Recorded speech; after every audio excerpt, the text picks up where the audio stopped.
हाँ भैया, आप लोग सही सुने कि खेसारी लाल यादव जी का यही गाना आया है दोस्तों। और लगन में सबसे ज़्यादा ये गाना बजने वाला है दोस्तों। सॉन्ग का टाइटल है शादी होता जान के। तो आप लोग समझ सकते हैं दोस्तों, एकदम प्योर सेट सॉन्ग है दोस्तों।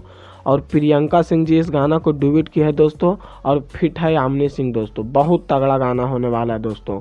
अंशिका रिकॉर्ड्स पे आप लोग को सुनने को मिलेगा दोस्तों। और ये गाना दोस्तों लगभग 2 घंटा हुआ दोस्तों, और 2 लाख के आसपास व्यूज भी क्रॉस कर लिया है।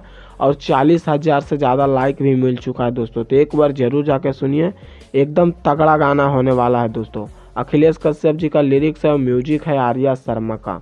और अपडेट अच्छा लगा होगा तो चैनल को सब्सक्राइब जरूर कर लेना।